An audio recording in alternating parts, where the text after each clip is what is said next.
Radio city Shiv కథ. నా పేరు శ్రావ్య. కానీ నాకు నా పేరు కంటే వంశీ పేరింటేనే ఎక్కువ ఇష్టం. ఆ పేరునే పలకడం, ఆ పేరునే వినడం చాలా ఇష్టం.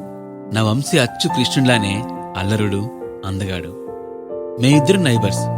2011 మార్చ్ 1న ఇంటర్ సెకండ్ ఇయర్లో వంశీ నాకు ఫస్ట్ టైం ప్రపోజ్ చేశాడు. నమ్మలేకపోయాను. తను చాలా అందంగా ఉంటాడు, కాలేజ్ టాపర్. కానీ నేను సన్నగా, చామంచాయిగా, ఆర్డినరీగా ఉంటాను. తనకు నేను ఎలా నచ్చానో నాకు ఇప్పటికీ తెలియదు. కానీ వంశీ అంటే నాకు ప్రాణం.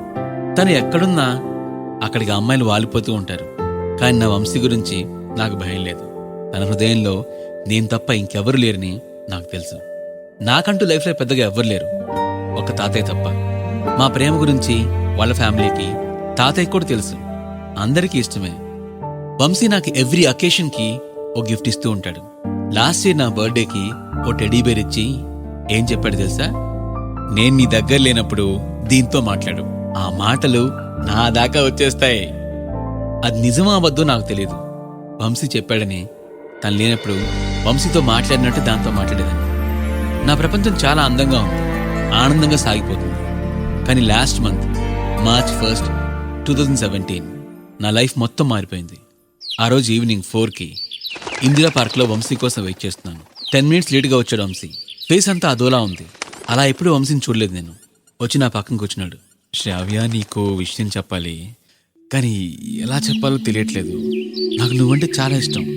వేరే వాళ్ళని ఎప్పుడు పెద్దగా చూసింది కూడా లేదు, ఊహించింది లేదు. కానీ లాస్ట్ మంత్ బెంగళూరు ట్రైనింగ్లో పరిచయమైన జెన్నీ నా లైఫ్ని మార్చేసింది. I think I love her. అలా అని నీతో నేను హ్యాపీగా లేనే కాదు, నువ్వంటే నాకు ఇష్టమే. కానీ జెన్నీ నాకు ఒక డిఫరెంట్ వరల్డ్ని చూపించింది. I don't want to cheat you. తను లేకుండా నేను ఉండలేను. అదే నీకు చెప్దామని అంటూ నసిగాడు. ఒక్కసారిగా నా ప్రపంచం స్తంభించిపోయింది. ఏదైనా శక్తి నన్ను భూమిలోకి ఎందుకు లాగేసుకోలేదు, నా గుండె ఎందుకు ఇంకా బద్దలో లేదనిపించింది. బుగ్గల మీద జారుతున్న కన్నీటిని మాత్రం తుడిచేశాను. ఫేక్ స్మైల్తో, జెన్నీతో నువ్వు హ్యాపీ కదా? అవును అని తలాడించడు Vamsi. Don't worry, be happy అని అక్కడి నుంచి వచ్చేశాను. కానీ అనుక్షణం వస్తున్న కన్నీటిని ఆపలేకపోతున్నాను. ఎవరో 100 కత్తుల్ని నా గుండెలో గుచ్చుతున్నట్టుగా అనిపించింది. కాలనీలో వంశీ, జెన్నీ కలిసి తిరుగుతుంటే చూడలేకపోతున్నాను. వంశీ నన్ను రిజెక్ట్ చేసి 1 మంత్ అవుతుంది. ఇంక నా వల్ల కావట్లేదు. చివరిగా ఓసారి టెడ్డీతో మాట్లాడదాం అనిపించింది. ఎందుకు వంశీ ఇలా చేశావు? నాకు నువ్వు తప్ప వేరే ప్రపంచం లేదని తెలుసు కదా. నేనేమవుతాను ఒక్క నిమిషం కూడా ఆలోచించలేదా? కానీ నేను నీ గురించి ఆలోచించకుండా ఉండలేకపోతున్నాను. కానీ నువ్వు హ్యాపీగా ఉండే నాకు కావాల్సింది. అందుకే ఈ ప్రపంచం నుంచి సెలవు తీసుకుంటున్నాను. నీకు ఇష్టమైన పాయసంలో పాయిజన్ కలిపి తాగాను.